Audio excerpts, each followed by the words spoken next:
થઈ અને હવે જે એમના જે પરિવારજનોને જે વળતરની પાછળને લઈને શું ચર્ચાઓ થઈ છે તંત્રને એજન્સી સાથે?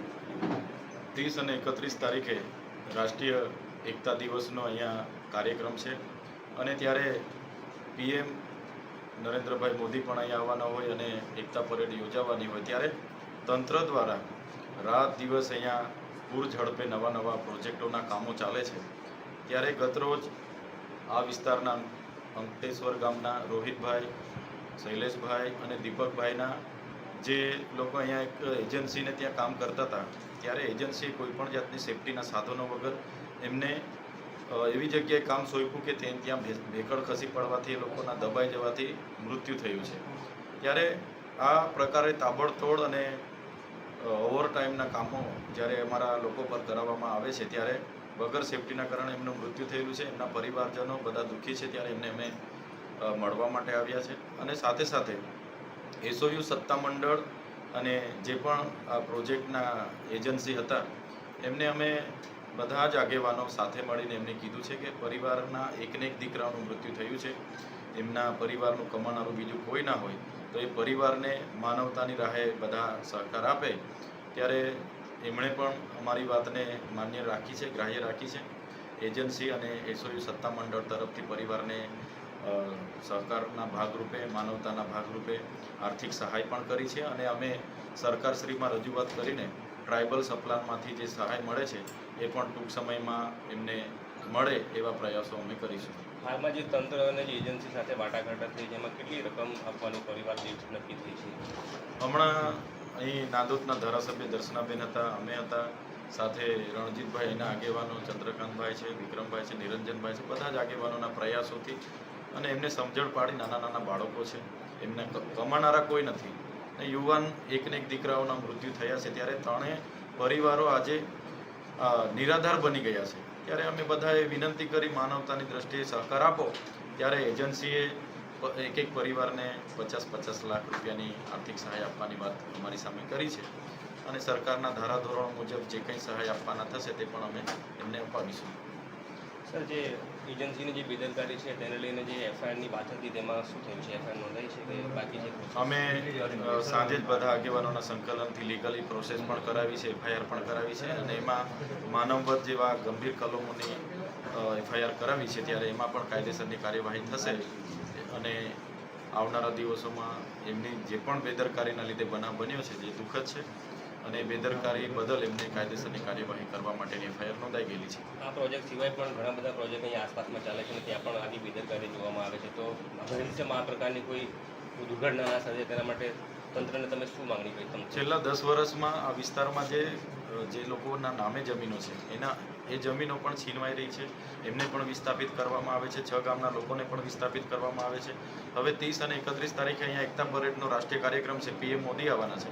ત્યારે આ વિસ્તારના તમામ લોકોને હવે 3 દિવસથી આ લોકોની હેરાનગતિ પણ ચાલુ થઈ ગયેલી છે. ત્યારે 10 વર્ષ પહેલાં અને હમણાંના સમયના જે પણ જમીનો બધી છીનવાઈ છે એ લોકો પણ ઘણા દુઃખી છે અને હમણાં તાબડતોડ એમના પ્રોજેક્ટો રાતોરાત મંજૂર થઈ જાય છે.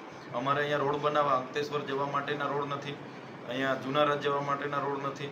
ત્યાં અમારે મંજૂરી માટે જંગલ ખાતું કહે છે કે અમારી મંજૂરી તમને મળી નથી ને રસ્તા અટકાવે છે. અને અહીંયા તાબડતોડ રાતોરાત બધા પ્રોજેક્ટો મંજૂર થાય છે. એટલે જે પણ અમારા આદિવાસી લોકો સાથે હેરાનગતિ થાય છે એ અમે ખૂબ જ ધ્યાનથી જોઈ રહેલા છે અને જે દિવસે આદિવાસી સમાજ આ બાબતે બધાને જાગૃત કરીશું અને આદિવાસી સમાજને એક કરીને આવનારા દિવસોમાં અમારે સરકાર સામે ઉતરવું પડશે તો અમે ઉતરીશું.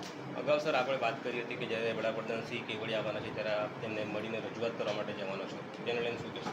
અમે એસઓયુ સત્તામંડળ અને જિલ્લા વહીવટી તંત્રને નરેન્દ્રભાઈ મોદીજી જ્યારે અહીંયા આવે છે ત્યારે અમે મળવાનો સમય માગ્યો છે, પણ એમના તરફથી હજુ આમંત્રણ પત્રિકા કે કોઈ પણ પ્રકારનો જવાબ અમને મળ્યો નથી. 30 તારીખે આવવાના છે. અગર અમને મળવાનો સમય મળશે તો આ વિસ્તારના તમામ સમસ્યાઓથી અમે વડાપ્રધાનશ્રીને વાકેફ કરીશું.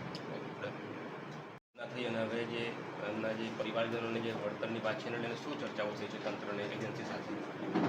30 અને 31 તારીખે રાષ્ટ્રીય એકતા દિવસનો અહીંયા કાર્યક્રમ છે અને ત્યારે પીએમ નરેન્દ્રભાઈ મોદી પણ અહીંયા આવવાના હોય અને એકતા પરેડ યોજાવાની હોય ત્યારે તંત્ર દ્વારા રાત દિવસ અહીંયા પૂર ઝડપે નવા પ્રોજેક્ટોના કામો ચાલે છે. ત્યારે ગતરોજ આ વિસ્તારના અંકટેશ્વર ગામના રોહિતભાઈ, શૈલેષભાઈ અને દીપકભાઈના જે લોકો અહીંયા એક એજન્સીને ત્યાં કામ કરતા હતા, ત્યારે એજન્સીએ કોઈપણ જાતની સેફટીના સાધનો વગર એમને એવી જગ્યાએ કામ સોંપ્યું કે ત્યાં ભેકળ ખસી પડવાથી એ લોકોના દબાઈ જવાથી મૃત્યુ થયું છે. ત્યારે આ પ્રકારે તાબડતોડ અને ઓવરટાઈમના કામો જ્યારે અમારા લોકો પર કરાવવામાં આવે છે, ત્યારે વગર સેફટીના કારણે એમનું મૃત્યુ થયેલું છે. એમના પરિવારજનો બધા દુઃખી છે, ત્યારે એમને અમે મળવા માટે આવ્યા છે. અને સાથે સાથે એસઓયુ સત્તામંડળ અને જે પણ આ પ્રોજેક્ટના એજન્સી હતા, એમને અમે બધા જ આગેવાનો સાથે મળીને એમને કીધું છે કે પરિવારના એકને એક દીકરાનું મૃત્યુ થયું છે, એમના પરિવારનું કમાનારું બીજું કોઈ ના હોય, તો એ પરિવારને માનવતાની રાહે બધા સહકાર આપે. ત્યારે એમણે પણ અમારી વાતને માન્ય રાખી છે, ગ્રાહ્ય રાખી છે. એજન્સી અને એસઓયુ સત્તામંડળ તરફથી પરિવારને સહકારના ભાગરૂપે, માનવતાના ભાગરૂપે આર્થિક સહાય પણ કરી છે. અને અમે સરકારશ્રીમાં રજૂઆત કરીને ટ્રાઇબલ સપ્લાનમાંથી જે સહાય મળે છે એ પણ ટૂંક સમયમાં એમને મળે એવા પ્રયાસો અમે કરીશું. હાલમાં જે તંત્ર અને જે એજન્સી સાથે વાટાઘાટ થઈ છે, એમાં કેટલી રકમ આપવાની પરિવાર દીઠ નક્કી થઈ છે? હમણાં અહીં નાદોદના ધારાસભ્ય દર્શનાબેન હતા, અમે હતા, સાથે રણજીતભાઈ, એના આગેવાનો ચંદ્રકાંતભાઈ છે, વિક્રમભાઈ છે, નિરંજનભાઈ છે, બધા જ આગેવાનોના પ્રયાસોથી અને એમને સમજણ પાડી, નાના નાના બાળકો છે, એમને કમાનારા કોઈ નથી, યુવાન એકને એક દીકરાઓના મૃત્યુ થયા છે. ત્યારે ત્રણેય પરિવારો આજે નિરાધાર બની ગયા છે. ત્યારે અમે બધાએ વિનંતી કરી, માનવતાની દ્રષ્ટિએ સહકાર આપો. ત્યારે એજન્સીએ એક એક પરિવારને 50-50 લાખ રૂપિયાની આર્થિક સહાય આપવાની વાત અમારી સામે કરી છે. અને સરકારના ધારાધોરણો મુજબ જે કંઈ સહાય આપવાના થશે તે પણ અમે એમને અપાવીશું. સર, જે એજન્સીની જે બેદરકારી છે તેને લઈને જે એફઆઈઆરની વાત હતી, તેમાં શું થયું છે? એફઆઈઆર નોંધાઈ છે કે બાકી છે? અમે સાંજે જ બધા આગેવાનોના સંકલનથી લીગલી પ્રોસેસ પણ કરાવી છે, એફઆઈઆર પણ કરાવી છે. અને એમાં માનવવધ જેવા ગંભીર કલમોની એફઆઈઆર કરાવી છે. ત્યારે એમાં પણ કાયદેસરની કાર્યવાહી થશે. અને આવનારા દિવસોમાં એમની જે પણ બેદરકારીના લીધે બનાવ બન્યો છે, જે દુઃખદ છે, અને બેદરકારી બદલ એમને કાયદેસરની કાર્યવાહી કરવા માટેની એફઆઈઆર નોંધાઈ ગયેલી છે. આ પ્રોજેક્ટ સિવાય પણ ઘણા બધા પ્રોજેક્ટ અહીંયા આસપાસમાં ચાલે છે અને ત્યાં પણ આવી બેદરકારી જોવામાં આવે છે. તો ભવિષ્યમાં આ પ્રકારની કોઈ દુર્ઘટના ના સર્જાય તેના માટે તંત્રને તમે શું માંગણી કરી? તમે છેલ્લા 10 વર્ષમાં આ વિસ્તારમાં જે લોકોના નામે જમીનો છે, એ જમીનો પણ છીનવાઈ રહી છે. એમને પણ વિસ્થાપિત કરવામાં આવે છે. 6 ગામના લોકોને પણ વિસ્થાપિત કરવામાં આવે છે. હવે 30 અને 31 તારીખે અહીંયા એકતા પરેડનો રાષ્ટ્રીય કાર્યક્રમ છે, પીએમ મોદી આવવાના છે. ત્યારે આ વિસ્તારના તમામ લોકોને હવે 3 દિવસથી આ લોકોની હેરાનગતિ પણ ચાલુ થઈ ગઈ છે. ત્યારે 10 વર્ષ પહેલાં અને હમણાંના સમયના જે પણ જમીનો બધી છીનવાઈ છે, એ લોકો પણ ઘણા દુઃખી છે. અને હમણાં તાબડતોડ એમના પ્રોજેક્ટો રાતોરાત મંજૂર થઈ જાય છે. અમારે અહીંયા રોડ બનાવવા, અંકલેશ્વર જવા માટેના રોડ નથી, અહીંયા જુનાગઢ જવા માટેના રોડ નથી. ત્યાં અમારે મંજૂરી માટે જંગલ ખાતું કહે છે કે અમારી મંજૂરી તમને મળી નથી ને રસ્તા અટકાવે છે. અને અહીંયા તાબડતોડ રાતોરાત બધા પ્રોજેક્ટો મંજૂર થાય છે. એટલે જે પણ અમારા આદિવાસી લોકો સાથે હેરાનગતિ થાય છે એ અમે ખૂબ જ ધ્યાનથી જોઈ રહેલા છે. અને જે દિવસે આદિવાસી સમાજ આ બાબતે બધાને જાગૃત કરીશું અને આદિવાસી સમાજને એક કરીને આવનારા દિવસોમાં અમારે સરકાર સામે ઉતરવું પડશે તો અમે ઉતરીશું. અગાઉ સર આપણે વાત કરી હતી કે જ્યારે વડાપ્રધાન શ્રી કેવડિયા આવવાના છે ત્યારે આપ તેમને મળીને રજૂઆત કરવા માટે જવાનો છો, તેને લઈને શું કહેશો? અમે એસઓયુ સત્તામંડળ અને જિલ્લા વહીવટી તંત્રને નરેન્દ્રભાઈ મોદીજી જ્યારે અહીંયા આવે છે ત્યારે અમે મળવાનો સમય માગ્યો છે, પણ એમના તરફથી હજુ આમંત્રણ પત્રિકા કે કોઈ પણ પ્રકારનો જવાબ અમને મળ્યો નથી.